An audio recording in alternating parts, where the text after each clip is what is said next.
Action. सुप्रभात। Shreya presents जुनून और जिद की दास्तां।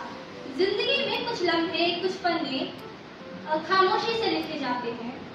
हाँ, बिना किसी आवाज के एक चेहरा दिखता है और एक कहानी खुद ब खुद बन जाती है। कभी कभी किसी इंसान की जिंदगी में कुछ ऐसे लम्हे आते हैं कि वो टूट जाता है, पर वो ठहरा हुआ होता है। जैसे तूफान के बाद सागर थम जाता है, पर लहरें उसमें अभी भी जिंदा होती। मेरी कहानी की नायिका कोई सुपर हीरो या फिर कोई सेलिब्रिटी नहीं है। वो एक आम लड़की है जो हारती है, गिरती है, पर असफलता को स्वीकार नहीं करती। तो कहानी कुछ इस प्रकार है कि शाम ढल चुकी थी, आसमान में सन्नाटा था और जमीन भीगी थी, पर सुकून नहीं। उसी वहीं एक कोने में स्कूल की सीढ़ियों पर बैठी थी रिया। हाथ में एक फटा हुआ सर्टिफिकेट था जिस पर लिखा था disqualified due to late submission. Riya की आंखों में आंसू नहीं थे, वो रंजिशें थी जो बाहर आना चाहती थी, बहुत कुछ कहना चाहती थी।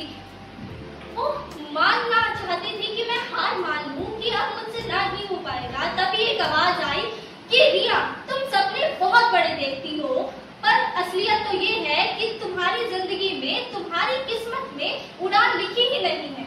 रिया में थोड़ा कॉन्फिडेंस आया। वो उठी और उसे सर बढ़ाया तो उसे एक कबूतर दिखा जो अपने पंख फैलाकर उड़ना चाहता था, उस आसमान को छूना चाहता था जिसे वो बुला रहा था।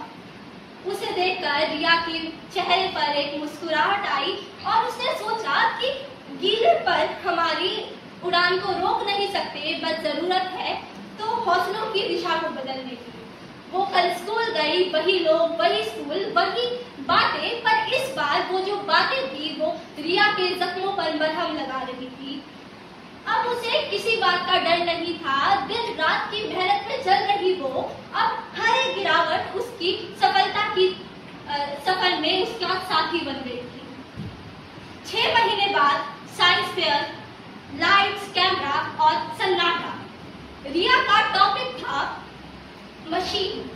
एक ऐसी मशीन जो कबूतरों को उड़ना सिखाती हो, जो घायल हो गए हो, उन्हें एक उड़ान देना चाहती हो। उसने जैसे ही वो मशीन शुरू की, वो परिंदा अपने पर हिलाते हुए आसमान में उड़ गया, वैसे ही जैसे रिया के हौसले। रिया के चेहरे पर एक सुकून था और आवाज में रूह।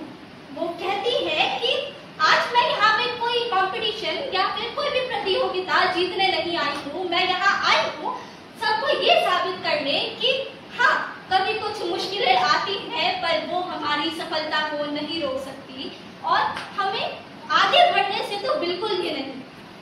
अब जब वो वहां गई तो वापस से बारिश शुरू हो गई थी। हर एक को बूंद उसे उस सफलता की याद दिला रही थी जिसका बहुत लंबा सफर था। अब वो जानती थी कि अब अगर मैं हूँ तो मैं हूँ, अगर मेरा हौसला है तो मैं हूँ।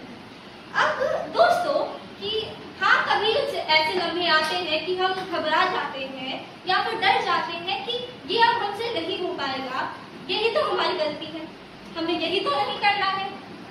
हमें आगे बढ़कर अपने हौसलों को उड़ान देनी चाहिए, क्योंकि कहा गया है कि तारीखों में दर्ज वही होते हैं जो कोशिश करते हैं।